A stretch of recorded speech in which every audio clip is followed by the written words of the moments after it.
നമസ്കാരം. Good morning കേരളത്തിലേക്ക് എല്ലാ പ്രേക്ഷകർക്കും സ്വാഗതം. സംസ്ഥാനത്തെ സ്കൂളുകളിലെ ഓണപരീക്ഷ ഇന്ന് തുടങ്ങും. ചോദ്യപേപ്പർ ചോർച്ച തടയാൻ ഇത്തവണ വലിയ ക്രമീകരണങ്ങളാണ് ഒരുക്കിയിട്ടുള്ളത്. ശക്തമായ മഴ തുടരുന്ന സാഹചര്യത്തിൽ തൃശൂർ ജില്ലയിൽ ഇന്നും എല്ലാ വിദ്യാഭ്യാസ സ്ഥാപനങ്ങൾക്കും അവധിയാണ്. ഒപ്പം ഇന്ന് നടക്കാനിരിക്കുന്ന ഓണപരീക്ഷയും മാറ്റിയിട്ടുണ്ട്. നോക്കാം പ്രധാന വാർത്തകൾ. സംസ്ഥാനത്ത് ഇന്നും അതിശക്തമായ മഴയ്ക്ക് സാധ്യത. വടക്കൻ ജില്ലകളിൽ ജാഗ്രതാ നിർദ്ദേശം. കണ്ണൂർ, കാസർഗോഡ് ജില്ലകളിൽ ഓറഞ്ച് അലർട്ട്. തൃശൂർ ജില്ലയിൽ ഇന്ന് എല്ലാ വിദ്യാഭ്യാസ സ്ഥാപനങ്ങൾക്കും അവധി. ജില്ലയിലെ ഓണപരീക്ഷയടക്കം മാറ്റി.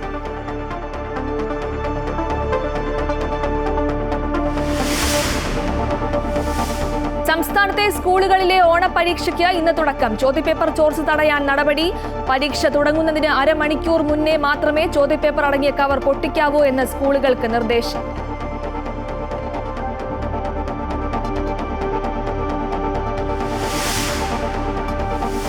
വിവാദങ്ങൾക്കിടെ CPM പോളിറ്റ് ബ്യൂറോ യോഗം ഇന്ന് ഡൽഹിയിൽ. നിലവിലെ രാഷ്ട്രീയ സാഹചര്യങ്ങൾ പ്രധാന അജണ്ട.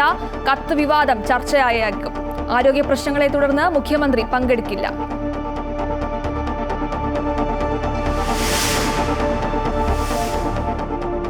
മൂന്ന് ദിവസത്തെ ഇടവേളയ്ക്ക് ശേഷം പാർലമെന്റ് ഇന്ന് വീണ്ടും സമ്മേളിക്കും. ബഹിരാകാശ ദൗത്യവുമായി ബന്ധപ്പെട്ട പ്രത്യേക ചർച്ച നടക്കും. ശുഭാംശു ശുക്ലയെ സഭയിൽ ആദരിക്കും. ഉപരാഷ്ട്രപതി സ്ഥാനാർത്ഥിയെ തീരുമാനിക്കാൻ ഇന്ത്യ സഖ്യത്തിന്റെ യോഗം ഇന്ന്. ഇടുക്കിയിലെ ഇരട്ട വോട്ട് വിഷയത്തിൽ കൂടുതൽ ആരോപണവുമായി കോൺഗ്രസ്. തമിഴ്നാട്ടിൽ സ്ഥിര താമസമാക്കിയവരെ ശാന്തൻപാറ പഞ്ചായത്തിൽ വ്യാപകമായി ഉൾപ്പെടുത്തുന്നുവെന്ന് ആക്ഷേപം.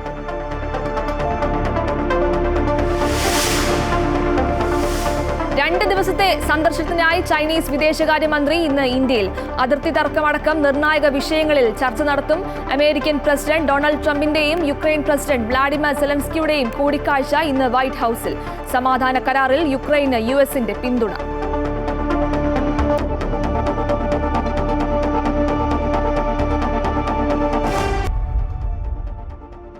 സംസ്ഥാനത്ത് ഇന്നും ശക്തമായ മഴയുണ്ടാകും. പ്രത്യേകിച്ച് വടക്കൻ കേരളത്തിൽ മഴ തുടരുകയാണ്. ശക്തമായ മഴയ്ക്ക് സാധ്യതയുണ്ടെന്ന് കാലാവസ്ഥാ വകുപ്പ് മുന്നറിയിപ്പ് നൽകിയിട്ടുണ്ട്. വിവരങ്ങളുമായി കോഴിക്കോട് നിന്നും വർഷ ചേരുന്നുണ്ട്.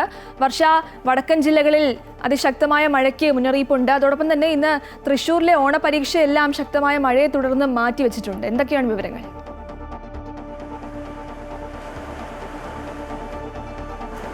ഗോപിക, വടക്കൻ കേരളത്തിൽ മഴ ശക്തമായി തുടരുക തന്നെയാണ്.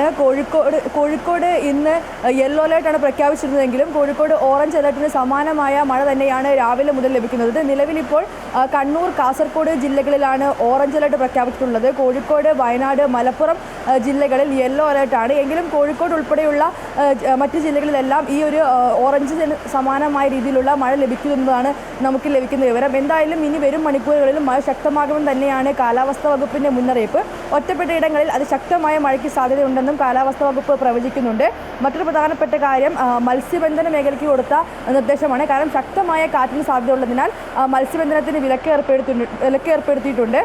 ഈ ഒരു 60 കിലോമീറ്റർ വരെ വേഗതയിൽ കാറ്റ് വീശാൻ സാധ്യതയുണ്ടെന്നാണ് കാലാവസ്ഥാ വകുപ്പിന്റെ മുന്നറിയിപ്പ്. അതുകൊണ്ട് തന്നെ മത്സ്യബന്ധന മേഖലയിലുള്ളവരോട് പ്രത്യേക ജാഗ്രത പുലർത്താൻ നിർദ്ദേശം നൽകിയിട്ടുണ്ട്. മറ്റൊരു പ്രധാനപ്പെട്ട കാര്യം തൃശ്ശൂരിലും ഈ ശക്തമായ മഴ തുടരുന്നു എന്നുള്ളതാണ്. ശക്തമായ മഴയെ തുടർന്നാണ് തൃശ്ശൂരിലെ പരീക്ഷകൾ ഉൾപ്പെടെയുള്ള കാര്യങ്ങൾ ഇന്ന് മാറ്റിവെച്ചത്. ഇന്ന് തൃശ്ശൂരിലെ എല്ലാ വിദ്യാഭ്യാസ സ്ഥാപനങ്ങൾക്കും അവധിയാണ്. അംഗനവാടികൾ, മദ്രസകൾ, ട്യൂഷൻ സെന്ററുകളെല്ലാം തന്നെ ഈ അവധി ബാധകമാണ്. ഓണപരീക്ഷ ഉൾപ്പെടെയുള്ള എല്ലാ പരീക്ഷകളും ഇന്ന് മാറ്റിവെച്ചിട്ടുണ്ട്.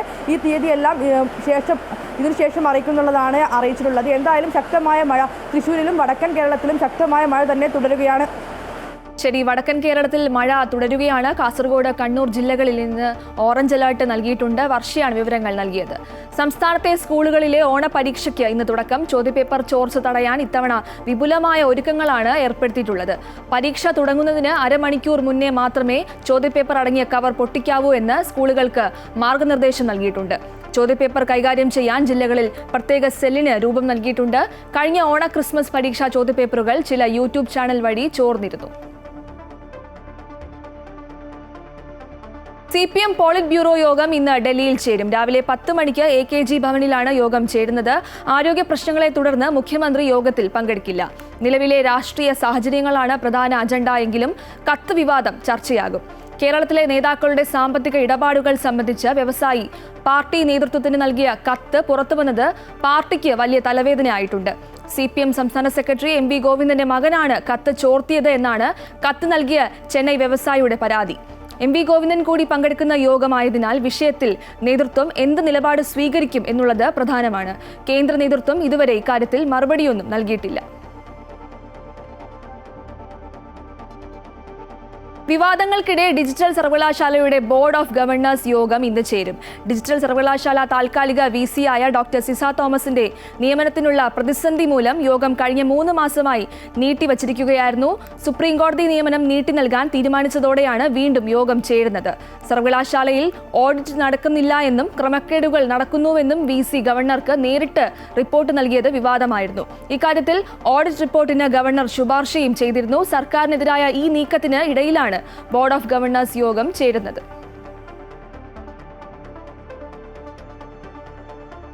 KTU ഡിജിറ്റൽ സർവകലാശാല VC നിയമനവുമായി ബന്ധപ്പെട്ട ഹർജി ഇന്ന് സുപ്രീം കോടതി വീണ്ടും പരിഗണിക്കും. സെർച്ച് കമ്മിറ്റിയിലേക്കുള്ള വിദഗ്ധരുടെ പട്ടിക സംസ്ഥാന സർക്കാരിന് ഗവർണർ കൈമാറി. സർക്കാരും ഗവർണറും പട്ടിക പരസ്പരം കൈമാറാൻ സുപ്രീം കോടതി നിർദ്ദേശത്തെ തുടർന്നാണിത്. എന്നാൽ സർക്കാർ ഇതുവരെ പട്ടിക കൈമാറിയിട്ടില്ല. 2 പട്ടികയും കിട്ടിയ ശേഷം സെർച്ച് കമ്മിറ്റിയിൽ ആരെ ഉൾപ്പെടുത്തണമെന്ന് സുപ്രീം കോടതി തീരുമാനിക്കും. ജസ്റ്റിസ് രവി പർദിവാലി അധ്യക്ഷനായ ബെഞ്ചാണ് ഹർജി പരിഗണിക്കുന്നത്. വിവരങ്ങളുമായി രജിത്തുണ്ട്. രജിത്ത്, ഈ VC നിയമനവുമായി ബന്ധപ്പെട്ട ഹർജി ഇന്ന് എപ്പോഴാണ് സുപ്രീം കോടതി പരിഗണിക്കുന്നത്? കഴിഞ്ഞ ദിവസം സുപ്രീം കോടതി ഈ കാര്യങ്ങൾ പരിഗണിച്ചിരുന്നു. ആ സമയത്ത് തന്നെയാണ് നമ്മൾ ഇത് സംബന്ധിച്ച പട്ടിക സമർപ്പിക്കാൻ നിർദ്ദേശം നൽകിയിരുന്നത്. നമുക്കറിയാം, ഡിജിറ്റൽ KTU സർവകലാശാലകളിൽ താൽക്കാലിക വൈസ് ചാൻസലർമാരെയാണ് ഇപ്പോൾ നിയമിച്ചിട്ടുള്ളത്. നേരത്തെ താൽക്കാലിക വൈസ് ചാൻസലർമാരല്ലാതെ സ്ഥിര നിയമനം നടത്തണമെന്ന ആവശ്യമാണ് യൂണിവേഴ്സിറ്റികളിൽ സ്ഥിര നിയമനം ഉണ്ടാകണമെന്ന ആവശ്യപ്പെട്ടുകൊണ്ടാണ് സംസ്ഥാന സർക്കാർ സുപ്രീം കോടതിയെ സമീപിക്കുന്നത്. ഗവർണർ സർക്കാരുമായി ആലോചിക്കാതെ നിയമനം നടത്തുന്നു എന്ന് ചൂണ്ടിക്കാണിച്ചുകൊണ്ടായിരുന്നു ഇവർ സുപ്രീം കോടതിയെ സമീപിക്കുകയും ചെയ്തത്. അതേസമയത്ത് തന്നെയാണ് ഇക്കാര്യത്തിൽ സുപ്രീം കോടതി ഗവർണറോടും സർക്കാരിനോടും ഏതെങ്കിലും തരത്തിൽ ഇതിന് പരിഹാരം കാണും, വളരെ വേഗത്തിൽ തന്നെ സ്ഥിര നിയമനം നടത്താനുള്ള പരിഹാരം കാണണമെന്ന് അഭ്യർത്ഥിച്ചിരുന്നത്. എന്നാൽ അക്കാര്യത്തിൽ ഒരു തീരുമാനമാകാത്ത സാഹചര്യത്തിലാണ് ഇപ്പോൾ സുപ്രീം കോടതി ഇക്കാര്യത്തിൽ ഇടപെടുന്നത്. സെർച്ച് കമ്മിറ്റിക്ക് രൂപം നൽകേണ്ടത് ആരാണ് എന്ന് കോടതി ചോദിക്കുകയും ചെയ്തിരുന്നു. അത് സംസ്ഥാന സർക്കാരാണ് എന്നാണ് നിയമങ്ങളിൽ തന്നെ കാണുന്നത് എന്ന് കോടതി വ്യക്തമാക്കുകയും ചെയ്തു. ഇതേ തുടർന്നാണ് സെർച്ച് കമ്മിറ്റിക്ക് തങ്ങൾ രൂപം നൽകാമെന്ന് സുപ്രീം കോടതി വ്യക്തമാക്കുകയും 5 പേരുടെ പട്ടിക തയ്യാറാക്കുന്നതിനായി ഗവർണറോടും അതുപോലെ തന്നെ സംസ്ഥാന സർക്കാരിനോടും പട്ടിക സമർപ്പിക്കാൻ ആവശ്യപ്പെടുകയും ചെയ്തത്. നിലവിൽ ഇരുവരും പരസ്പരം പട്ടികകൾ കൈമാറണമെന്നും സുപ്രീം കോടതി നിർദ്ദേശം നൽകിയിരുന്നു. എന്നാൽ ഗവർണർ സെർച്ച് കമ്മിറ്റിയിൽ ഉൾപ്പെടുത്തേണ്ട ആളുകളുടെ പട്ടിക സർക്കാരിന് കൈമാറിയിട്ടുണ്ട്. സർക്കാർ എന്നാൽ ഈ പട്ടിക ഗവർണർക്ക് ഇതുവരെയും കൈമാറിയിട്ടില്ല. നിലവിൽ ഇതിൽ നിന്ന് ഈ 2 പട്ടികകളിൽ നിന്നും സുപ്രീം കോടതി തന്നെ 5 പേരുടെ പേര് നിർദ്ദേശിക്കും. അവരായിരിക്കും സെർച്ച് കമ്മിറ്റിയിൽ ഉണ്ടാവുക എന്ന് സുപ്രീം കോടതി വ്യക്തമാക്കിയിട്ടുണ്ട്. ഈ പേരുകൾ ലഭിച്ചു കഴിയുമ്പോഴേക്കും ഈ 5 പേരെ നിർദ്ദേശിക്കുകയും ഇവർ KTU ഡിജിറ്റൽ സർവകലാശാലകളിലെ വൈസ് ചാൻസലർമാരുടെ പേര് നിർദ്ദേശിക്കുകയും ചെയ്യും. ഈ പേരുകൾ ഇരുവിഭാഗവും സർക്കാരും അതുപോലെ തന്നെ ഗവർണറും അംഗീകരിക്കണമെന്ന നിർദ്ദേശമാണ് സുപ്രീം കോടതി മുന്നോട്ട് വെച്ചിരിക്കുന്നത്. നിലവിൽ ഈ പട്ടിക ഇന്ന് സമർപ്പിക്കണമെന്ന് നേരത്തെ തന്നെ കഴിഞ്ഞ ദിവസം സമർപ്പിക്കാനായിരുന്നു പറഞ്ഞിരുന്നത്. എന്നാൽ ഗവർണർക്ക് കൂടുതൽ സമയം നൽകുന്ന ഒരു സാഹചര്യം ഇന്ന് തിങ്കളാഴ്ച വരെ സമയം നൽകാൻ തീരുമാനിക്കുകയായിരുന്നു. അതിനുശേഷമാണ് ഇപ്പോൾ ഈ പട്ടികയിൽ നിന്നും ആളുകളെ നിയമിക്കുന്ന കാര്യത്തിലേക്ക് സുപ്രീം കോടതി കാര്യങ്ങൾ തീരുമാനിക്കാൻ പോകുന്നത്. ഇക്കാര്യം ഇന്ന് സുപ്രീം കോടതി പരിഗണിക്കുകയാണ്. നമുക്കറിയാം, കഴിഞ്ഞ ദിവസത്തെ നിർദ്ദേശപ്രകാരം ഒന്നുകിൽ സ്ഥിര VC-മാരെ നിയമിക്കുക, ഇല്ലെങ്കിൽ 6 മാസത്തേക്ക് താൽക്കാലിക VC-മാരെ നിയമിക്കുക എന്ന സുപ്രീം കോടതിയുടെ നിർദ്ദേശത്തെ തുടർന്ന് ഗവർണർ തന്നെ 2 യൂണിവേഴ്സിറ്റികളിലും 6 മാസത്തേക്ക് താൽക്കാലിക VC-മാരെ നിയമിച്ചിരിക്കുന്ന സ്ഥിതിയാണ് ഇപ്പോഴുള്ളത്. ശരി, KTU ഡിജിറ്റൽ സർവകലാശാല VC നിയമനവുമായി ബന്ധപ്പെട്ട ഹർജി ഇന്ന് സുപ്രീം കോടതി വീണ്ടും പരിഗണിക്കും. രജിത്താണ് വിവരങ്ങൾ നൽകിയത്. 3 ദിവസത്തെ ഇടവേളയ്ക്ക് ശേഷം പാർലമെന്റ് ഇന്ന് വീണ്ടും സമ്മേളിക്കും. ബഹിരാകാശ ദൌത്യവുമായി ബന്ധപ്പെട്ട പ്രത്യേക ചർച്ച ഇന്ന് നടക്കും. Jan Vishwas bill, Indian institute of management ഭേദഗതി ബിൽ എന്നിവ ലോക്സഭയുടെ പരിഗണനയ്ക്ക് വരും. തുറമുഖ ബിൽ രാജ്യസഭയിലും പരിഗണിക്കുന്നുണ്ട്. ഇരു സഭകളിലും പ്രതിപക്ഷ പ്രതിഷേധം ശക്തമായിരുന്നു എങ്കിലും ചില ബില്ലുകൾ കഴിഞ്ഞ ദിവസങ്ങളിൽ പാസാക്കിയിരുന്നു. വിവിധ വിഷയങ്ങളിൽ സമാനമായ രീതിയിൽ പ്രതിപക്ഷ പ്രതിഷേധം ശക്തമാകും. വോട്ടർ പട്ടിക ക്രമക്കേട്, വോട്ട് മോഷണം എന്നീ ആരോപണങ്ങൾ സഭ നിർത്തിവച്ച് ചർച്ച ചെയ്യണം എന്നുള്ളതാണ് പ്രതിപക്ഷത്തിന്റെ ആവശ്യം. അതേസമയം വിഷയത്തിൽ കമ്മീഷൻ നിലപാട് വ്യക്തമാക്കിയ സാഹചര്യത്തിൽ തുടർ ചർച്ചകൾക്ക് സർക്കാർ തയ്യാറാകില്ല.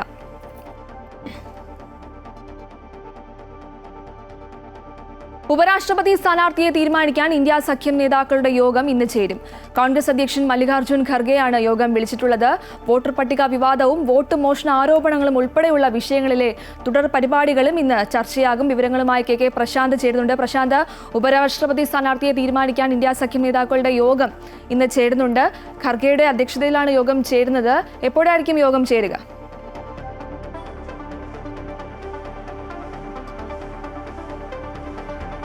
ഗോപിക, രാവിലെ 10:30 പാർലമെന്റിനാണ് യോഗം വിളിച്ചു ചേർക്കുന്നത്. മല്ലികാർജ്ജുൻ ഖാർഗെയുടെ ഓഫീസിൽ യോഗം ചേരുമെന്നാണ് അറിയിച്ചിട്ടുള്ളത്. അതിലേക്ക് പ്രതിപക്ഷ പാർട്ടികൾ, അതായത് ഇന്ത്യ സഖ്യത്തിലുള്ള പാർട്ടികളുടെ പ്രധാനപ്പെട്ട നേതാക്കളെ, എംപിമാരായ നേതാക്കളെ ക്ഷണിച്ചിട്ടുണ്ട്. അവരാണ് യോഗത്തിൽ പങ്കെടുക്കുന്നത്. സ്ഥാനാർത്ഥി ആരാകണം എന്നുള്ളതാണ് പ്രധാനപ്പെട്ട ചർച്ച. അതോടൊപ്പം തന്നെ നിലവിലെ രാഷ്ട്രീയ സാഹചര്യങ്ങൾ കൂടി വിലയിരുത്തുമെന്നാണ് നമുക്ക് മനസ്സിലാക്കാൻ കഴിയുന്നത്. പ്രത്യേകിച്ച് പാർലമെന്റിൽ കഴിഞ്ഞ കുറേ ദിവസങ്ങളായി വോട്ടർ പട്ടിക ക്രമക്കേടുമായി ബന്ധപ്പെട്ടും മറ്റു വിവിധ വിഷയങ്ങളുമായി ബന്ധപ്പെട്ട പ്രതിപക്ഷം വലിയ രീതിയിലുള്ള വിമർശനവും പ്രതിഷേധവുമാണ് ശക്തമാക്കിക്കൊണ്ടിരിക്കുന്നത്. അത് തുടർന്ന് മുന്നോട്ട് കൊണ്ടുപോകുക എന്ന നിലയിലേക്ക് തന്നെയാണ് ഇപ്പോൾ നിലപാടെടുത്തിരിക്കുന്നത്. ഇനി 3 ദിവസം മാത്രമാണ് പാർലമെന്റ് സമ്മേളനം ചേരുന്നത്. അതിനുശേഷം പിന്നീട് തെരഞ്ഞെടുപ്പിന് വേണ്ടി മാത്രമാണ് സമ്മേളനം പാർലമെന്റ് വീണ്ടും ചേരുക. അതുകൊണ്ട് തന്നെ ഈ വിഷയം ഇത്തരം ദിവസങ്ങളിലൊക്കെ തന്നെ വലിയ സജീവമായി നിർത്തുക എന്ന് തന്നെയാണ് പ്രതിപക്ഷം ആലോചിക്കുന്നത്. നേരത്തെ കന്യാസ്ത്രീകളുടെ അറസ്റ്റുമായി ബന്ധപ്പെട്ട വിഷയങ്ങളടക്കം തന്നെ അടിയന്തര പ്രമേയത്തിന് കേരളത്തിലുള്ള എംപിമാർ നോട്ടീസ് നൽകിയിരുന്നു. പക്ഷേ അതൊന്നും തന്നെ അംഗീകരിക്കാനോ അതിന്മേലോ ഏതെങ്കിലും തരത്തിലുള്ള മറുപടി പറയാനോ കേന്ദ്ര സർക്കാർ തയ്യാറായില്ല. അതുകൊണ്ട് തന്നെ ഇത്തരം വിഷയങ്ങൾ സജീവമായി നിർത്താൻ തന്നെ പ്രതിപക്ഷം തീരുമാനിക്കുന്നു. മറ്റൊന്ന്, നേരത്തെ സൂചിപ്പിച്ച പോലെ തന്നെ ഉപരാഷ്ട്രപതി തെരഞ്ഞെടുപ്പുമായി ബന്ധപ്പെട്ട ആരെ സ്ഥാനാർത്ഥിയാക്കണമെന്നുള്ള ചർച്ചയാണ് പ്രധാനമായി യോഗത്തിൽ ഉയർന്നു വരിക. ഇതുവരെ ഒരു പേരിലേക്ക് പ്രതിപക്ഷ പാർട്ടികൾ എത്തിയിട്ടില്ല. അതേസമയം തന്നെ പ്രതിപക്ഷത്തിന്റെ പിന്തുണ ഇക്കാര്യത്തിൽ ഉറപ്പാക്കാൻ BJPയും കേന്ദ്ര നേതൃത്വവും കേന്ദ്ര സർക്കാരും കൃത്യമായി ഇടപെടലുകൾ നടത്തുന്നുണ്ട് എന്നാണ് നമുക്ക് മനസ്സിലാക്കാൻ കഴിയുന്നത്. മല്ലികാർജ്ജുൻ ഖാർഗെയെ രാജ്നാഥ് സിംഗ് ഇന്നലെ വൈകി ഫോൺ ചെയ്തു അദ്ദേഹത്തോട് സംസാരിച്ചു എന്നാണ് നമുക്ക് മനസ്സിലാക്കാൻ കഴിയുന്നത്. സ്വാഭാവികമായും പ്രധാനപ്പെട്ട മറ്റ് പാർട്ടികളുടെ നേതാക്കളുമായി, പ്രതിപക്ഷ നേതാക്കളുമായും കേന്ദ്ര സർക്കാരുമായി ബന്ധപ്പെട്ട വൃത്തങ്ങൾ സംസാരിക്കുന്നുണ്ട്. രാജ്നാഥ് സിംഗിനാണ് ഇതിന്റെ ഏകോപന ചുമതല ഇപ്പോൾ നൽകിയിട്ടുള്ളത്. കിരൺ റിജിജു ആണ് ഇതിന്റെ മൊത്തം കാര്യങ്ങൾ ചുമതല വഹിക്കുക എന്നുള്ളതാണ് BJP വ്യക്തമാക്കുന്നത്. അതുകൊണ്ട് ഈ 2 കേന്ദ്രമന്ത്രിമാരെ തന്നെയാണ് പ്രതിപക്ഷത്തിന്റെ പിന്തുണ ഉറപ്പാക്കാൻ ചുമതലപ്പെടുത്തിയിരിക്കുന്നത്. പ്രതിപക്ഷത്തിന്റെ പിന്തുണ ഉറപ്പാക്കിക്കൊണ്ട് ഒരു മത്സരം ഒഴിവാക്കി CP രാധാകൃഷ്ണനെ അദ്ദേഹത്തിന് തെരഞ്ഞെടുപ്പിന് എളുപ്പവഴി ഉണ്ടാക്കുക എന്നുള്ളതാണ് BJP ഘട്ടത്തിൽ ഉദ്ദേശിക്കുന്നത്. പ്രശാന്ത്, അതോടൊപ്പം തന്നെ ഈ രാഹുൽ ഗാന്ധിയുടെ വോട്ടർ അധികാർ യാത്ര 2ാം ദിനത്തിലും എത്തി നിൽക്കുന്നു. ഇപ്പോൾ തെരഞ്ഞെടുപ്പ് കമ്മീഷനെതിരെ രൂക്ഷ വിമർശനമാണ് രാഹുൽ ഗാന്ധി ഉന്നയിക്കുന്നത്. അപ്പോൾ കൂടുതൽ സംസ്ഥാനങ്ങളിലെ വോട്ടർ പട്ടിക ക്രമക്കേട് പുറത്തു കൊണ്ടുവരാനല്ലേ രാഹുലിന്റെ നീക്കവും?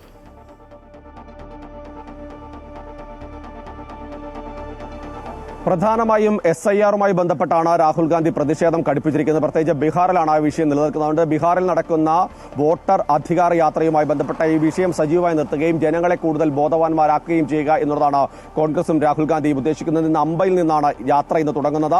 വൈകിട്ട് 7:30 ഗയയിൽ യാത്ര അവസാനിക്കും. അവിടെ പൊതുസമ്മേളനത്തിൽ രാഹുൽ ഗാന്ധി പങ്കെടുക്കും. ഇങ്ങനെയാണ് അതിന്റെ യാത്രയുടെ ക്രമീകരണം. ഒരു സ്ഥലത്ത് നിന്ന് തുടങ്ങി അടുത്ത സ്ഥലത്തേക്ക് എത്തുമ്പോൾ ഏറ്റവും ഒടുവിൽ എവിടെയാണ് അവസാനിക്കുന്നത് അവിടെ ഒരു പൊതു റാലി സംഘടിപ്പിച്ചുകൊണ്ട് പരിപാടി അവസാനിപ്പിക്കുന്ന തരത്തിലാണ് ഓരോ ദിവസവും യാത്ര ക്രമീകരിച്ചിരിക്കുന്നത്. ഏറ്റവും പ്രധാനപ്പെട്ട 16 ദിവസമാണ് ഈ യാത്ര മുന്നോട്ട് പോകുന്നത്. 20 ജില്ലകളിലൂടെ കടന്നുപോകും. 1300 കിലോമീറ്റർ. അതിലേറ്റവും നേരത്തെ സൂചിപ്പിച്ച പോലെ തന്നെ ഈ വോട്ട് ചോർച്ച തടയുക എന്നുള്ളതാണ്, അല്ലെങ്കിൽ ഇരട്ട വോട്ട് തടയുക എന്നുള്ളതാണ് പ്രധാനമായും കോൺഗ്രസ് ഉദ്ദേശിക്കുന്നത്. അതിന് ജനങ്ങളെ ബോധവാന്മാരാക്കുക എന്നുള്ളതാണ്. മറ്റൊരു പ്രധാനപ്പെട്ട കാര്യം, തെരഞ്ഞെടുപ്പ് കമ്മീഷൻ ഇതുവരെ തങ്ങൾ ഉന്നയിച്ച ആരോപണങ്ങൾക്ക് കൃത്യമായി മറുപടി പറഞ്ഞില്ല എന്നുള്ളതാണ് കോൺഗ്രസിന്റെ ആരോപണം. തെരഞ്ഞെടുപ്പ് കമ്മീഷൻ നേരത്തെ ഉള്ള സാഹചര്യങ്ങൾ ഇതൊക്കെ തന്നെയാണ്, അത് തുടർന്നു പോകുമെന്നൊരു വാശി തന്നെയാണ് കാണിക്കുന്നതെന്ന് കോൺഗ്രസ് ആരോപിക്കുന്നു. അതേസമയം തെരഞ്ഞെടുപ്പ് കമ്മീഷനും വിട്ടുവീഴ്ചയ്ക്കില്ലെന്ന് വ്യക്തമാക്കിയിട്ടുണ്ട്. ഈ ആരോപണങ്ങൾ സംബന്ധിച്ച ഒന്നെങ്കിൽ രേഖാമൂലം കൃത്യമായി സത്യവാങ്മൂലം നൽകുക, അല്ലാത്ത പക്ഷം മാപ്പ് പറയുക എന്നുള്ളതാണ് രാഹുൽ ഗാന്ധിക്ക് മുന്നിലേക്ക് തെരഞ്ഞെടുപ്പ് കമ്മീഷൻ ഉപാധിയായി വെച്ചിട്ടുള്ളത്. കമ്മീഷനെ പിന്തുണച്ച് BJP വളരെ കൃത്യമായി നിലപാട് എടുക്കുന്നുണ്ട്. ബീഹാറിലെ തെരഞ്ഞെടുപ്പ് പരാജയം മുന്നിൽ കണ്ട് നേരത്തെ തന്നെ കോൺഗ്രസ് എടുത്ത ഒരു പ്രതിരോധമാണ് ഈ തെരഞ്ഞെടുപ്പ് വോട്ട് ചോർച്ച അടക്കം മോഷണം അടക്കമുള്ള കാര്യങ്ങൾ എന്നുള്ളതാണ് BJP ഇപ്പോഴും ആരോപിക്കുന്നത്. ഏതായാലും ഈ വിഷയം വളരെ സജീവമായി നിർത്താൻ തന്നെയാണ് കോൺഗ്രസ് തീരുമാനിച്ചിട്ടുള്ളത്. പ്രതിപക്ഷ പാർട്ടികൾ ഒന്നടങ്കം രാഹുലിന് പിന്നിലായി അണിനിരക്കുകയും ചെയ്തിട്ടുണ്ട്. ഗോപിക, ശരി, വോട്ടർ പട്ടിക ക്രമക്കേട്, വോട്ട് മോഷണം തുടങ്ങിയ ആരോപണങ്ങളിൽ ഉന്നയിച്ച് തെരഞ്ഞെടുപ്പ് കമ്മീഷനെതിരെ നിലപാട് കടുപ്പിക്കുക തന്നെയാണ് പ്രതിപക്ഷ നേതാവ് രാഹുൽ ഗാന്ധി. കെ പ്രശാന്താണ് ഡൽഹിയിൽ നിന്നും വിവരങ്ങൾ നൽകിയത്. ഇടുക്കിയിലെ ഇരട്ട വോട്ട് വിഷയത്തിൽ കൂടുതൽ ആരോപണവുമായി കോൺഗ്രസ്. തമിഴ്നാട്ടിൽ സ്ഥിര താമസമാക്കിയവരെ ശാന്തൻപാറ പഞ്ചായത്തിൽ വ്യാപകമായി ഉൾപ്പെടുത്തുന്നു എന്നാണ് ആക്ഷേപം.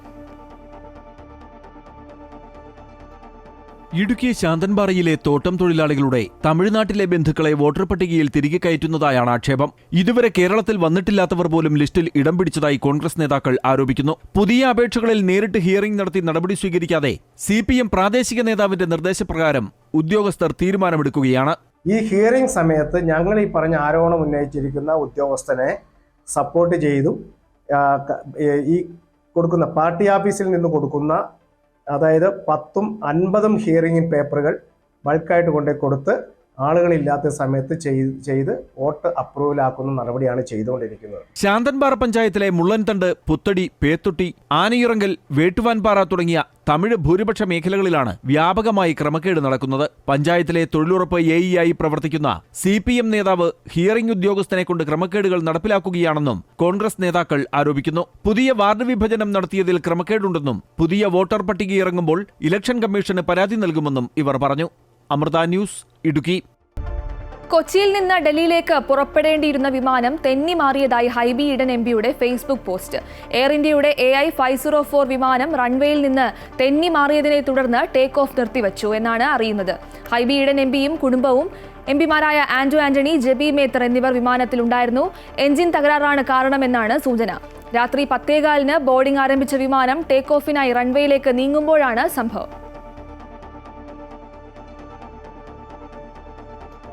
ചൈനീസ് വിദേശകാര്യമന്ത്രി വാങ് യി 2 ദിവസത്തെ സന്ദർശനത്തിനായി ഇന്ന് ഡൽഹിയിലെത്തും. പ്രധാനമന്ത്രി നരേന്ദ്രമോദിയുമായും വിദേശകാര്യമന്ത്രി S ജയശങ്കറുമായും കൂടിക്കാഴ്ച നടത്തും.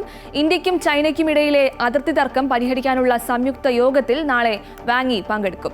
ദേശീയ സുരക്ഷാ ഉപദേഷ്ടാവ് അജിത് ഡോവലായിരിക്കും ഇന്ത്യൻ സംഘത്തെ നയിക്കുക.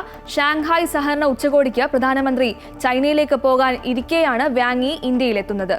അതിർത്തി തർക്കങ്ങളിലെ വിഷയങ്ങളാകും പ്രധാന അജണ്ടയെങ്കിലും അമേരിക്കൻ പ്രസിഡന്റ് ഡൊണാൾഡ് ട്രംപിന്റെ താരിഫ് ഭീഷണികൾ ഒരുപോലെ നേരിടുന്ന രാജ്യങ്ങൾ എന്ന നിലയിൽ ഇന്ത്യയും ചൈനയും തമ്മിലുള്ള ചർച്ചകൾക്ക് വലിയ രാഷ്ട്രീയ പ്രാധാന്യമാണ് ഉള്ളത്. ഡൊണാൾഡ് ട്രംപുമായുള്ള യുക്രൈൻ പ്രസിഡന്റ് വ്ളാഡിമിർ സെലൻസ്കിയുടെ കൂടിക്കാഴ്ച ഇന്ന്. യുദ്ധം അവസാനിപ്പിക്കാനായി റഷ്യൻ പ്രസിഡന്റ് വ്ളാഡിമിർ പുടിൻ മുന്നോട്ടുവച്ച ആവശ്യങ്ങളിലെ ചർച്ചയ്ക്കാണ് ട്രംപ് സെലൻസ്കിയെ ക്ഷണിച്ചിട്ടുള്ളത്. UK പ്രധാനമന്ത്രി കെയർ സ്റ്റാമറും ഫ്രഞ്ച് പ്രസിഡന്റ് ഇമാനുവൽ മാക്രോണും ഉൾപ്പെടെ 5 രാജ്യനേതാക്കൾ സെലൻസ്കിക്ക് പിന്തുണയുമായി വൈറ്റ് ഹൌസിലെത്തും. ഡോൺബാസ് പൂർണ്ണമായും വിട്ടുകൊടുക്കണമെന്ന് അലാസ്ക കൂടിക്കാഴ്ചയിൽ പുടിൻ ട്രംപിനോട് ആവശ്യപ്പെട്ടതായി സൂചനയുണ്ട്. വിട്ടുകൊടുക്കില്ല എന്നാണ് സെലൻസ്കിയുടെ നിലപാട്. ഈ സാഹചര്യത്തിലാണ് യുക്രൈനൊപ്പമെന്ന് വ്യക്തമാക്കിക്കൊണ്ട് യൂറോപ്യൻ യൂണിയൻ നേതാക്കൾ വൈറ്റ് ഹൌസിലേക്ക് എത്തുന്നത്. വെള്ളം കയറിയതിനെ തുടർന്ന് അടച്ചിട്ടിരുന്ന വിനോദസഞ്ചാര കേന്ദ്രമായ തൃശൂർ മനക്കൊടി പുള്ള് മേഖല വീണ്ടും ഉണർന്നു. കുട്ടവഞ്ചി അടക്കമുള്ള സർവീസുകൾ വീണ്ടും ആരംഭിച്ചു. മാസങ്ങളോളം വെള്ളക്കെട്ടിലായിരുന്ന പ്രദേശം വെള്ളം ഇറങ്ങിയതോടെ വിനോദസഞ്ചാരികളും പ്രദേശത്തേക്ക് എത്തിത്തുടങ്ങി.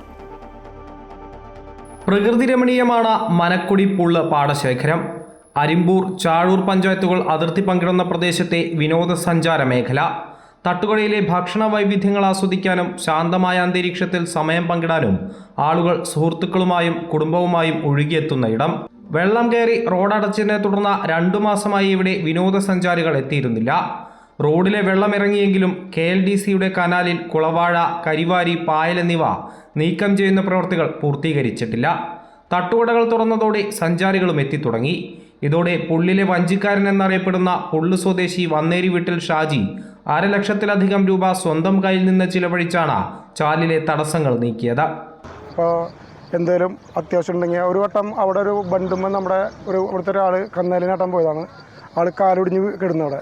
എന്നിട്ട് നമ്മുടെ ഇവിടുത്തെ വഞ്ചി കൊണ്ടുപോയിട്ടാണ് കഴിഞ്ഞ വർഷം ആളെ രക്ഷിച്ചുകൊണ്ടത്. കാരണം ഈ റോട്ടിലൂടെ വണ്ടി ഓടില്ല, ചെളിയായിരുന്നു. അങ്ങനെ ജനങ്ങൾക്കും കൂടി ഒരു പ്രയോജനമാണ് നമ്മുടെ ഈ ടൂറിസം വന്നുകൊണ്ട്.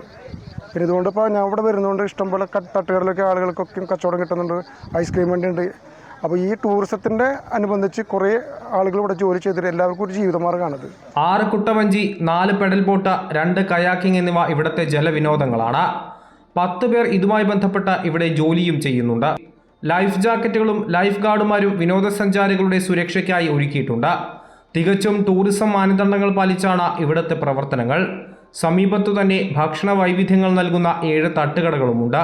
സായന്തനങ്ങളിൽ ഇളം കാറ്റേറ്റ ഓളപ്പരപ്പുകളിൽ സഞ്ചരിച്ച വയറു നിറയെ വ്യത്യസ്ത വിഭവങ്ങൾ സേവിച്ച് മടങ്ങുകയാണ് ഓരോ സഞ്ചാരിയും ഇവിടെ. അമൃത ന്യൂസ്, തൃശൂർ. അനാഥബാല്യങ്ങളെ സനാഥരാക്കുവാൻ ആധുനിക സംവിധാനങ്ങളോടുകൂടി ഒരു അമ്മത്തൊട്ടിൽ കോഴിക്കോട് ഒരുങ്ങി. ബീച്ച് ആശുപത്രിയോട് ചേർന്നാണ് ഈ സ്നേഹത്തൊട്ടിൽ. തൊട്ടിലിലെത്തുന്ന കുരുന്നുകളെ 2 മിനിറ്റിനുള്ളിൽ ശിശുക്ഷേമ സമിതിയുടെ സുരക്ഷിത കരങ്ങൾ ഏറ്റെടുക്കും. പിഞ്ചോമനകൾക്ക് മാതൃവാത്സല്യവും സംരക്ഷണവും ഉറപ്പാക്കിക്കൊണ്ടാണ് കോഴിക്കോട് ബീച്ച് ഗവൺമെന്റ് ജനറൽ ആശുപത്രിയിൽ 32 ലക്ഷം ചിലവിട്ട് ഇലക്ട്രോണിക് അമ്മത്തൊട്ടിൽ നിർമ്മിച്ചിരിക്കുന്നത്. തൊട്ടിലെത്തുന്ന കുഞ്ഞുങ്ങളെ 2 മിനിറ്റിനുള്ളിൽ തന്നെ ശിശുക്ഷേമ സമിതിയുടെ സുരക്ഷിത കരങ്ങൾ ഏറ്റെടുക്കും. അമ്മത്തൊട്ടിലിൽ കുഞ്ഞ് എത്തിയാൽ ഉടനെ ആശുപത്രി സൂപ്രണ്ടിന്റെയും ശിശുക്ഷേമ അധികൃതരുടെയും ഫോണിൽ അലാറം എത്തുന്ന സംവിധാനമാണ് ഇവിടെ ഉള്ളത്. ശേഷം വാതിലടയും. ബന്ധപ്പെട്ട അധികൃതർ കുഞ്ഞിനെ എടുക്കാനായി എത്തിയാൽ മാത്രമേ അടഞ്ഞ വാതിൽ പിന്നീട് തുറക്കാൻ കഴിയൂ.